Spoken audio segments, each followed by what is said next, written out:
विद्वानों की कहानी हमें ये सिखाती है कि ज्ञान का उपयोग समाज और मानवता की उन्नति के लिए करना चाहिए। एक समय की बात है, एक गांव में एक गुरु रहते थे जिन्हें खबर हो गई कि एक अन्य नगर में एक और विद्वान आए हुए हैं।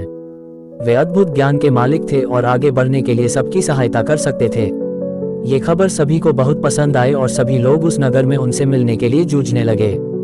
इन दो विद्वानों की राजा को पता चलते ही वहां का राजा उनसे बात करने के लिए अपने दरबार में बुला ले आए। राजा ने दोनों विद्वानों से अपने राज्य में ज्ञान का प्रचार करने का आग्रह किया। दोनों विद्वान ने राजा के आह्वान को स्वीकार किया और उन्होंने राजा के सामने आगे जाकर कहा, आपके सामर्थ्य के लिए हमें गर्व महसूस हो रहा है महाराज। हम आपकी सेवा में हमारा सर्वोच्च कर्तव्य मानने के लिए तत्पर हैं। राजा ने खुशी से भरे होठों से कहा, तुम्हारे सामान्य भाषा में जनता को समझाओ।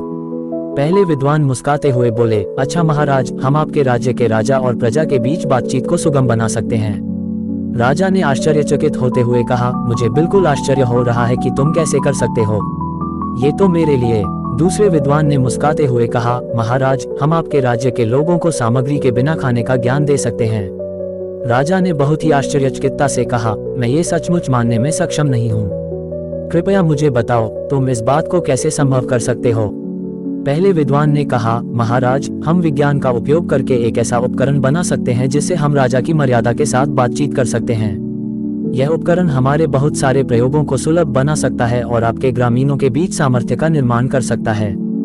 दूसरे विद्वान ने कहा, महाराज, हम खाना खाने की जरूरत के बिना एक ऐसा प्रयोग बना सकते हैं जिससे खाने की जगह नहीं होती है।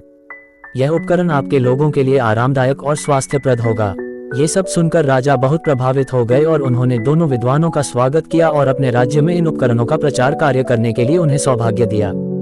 दोनों विद्वान ने राजा की प्रशंसा करते हुए उनकी सेवा में खुशीपूर्वक काम किया और सभी लोग उन्हें प्रमाणित करते थे। इस कहानी से हमें ये सिखाया जाता है कि समय के साथ ज्ञान विकसित हो रहा है और बहुत से अद्भुत आविष्कार हमारी मदद कर सकते हैं।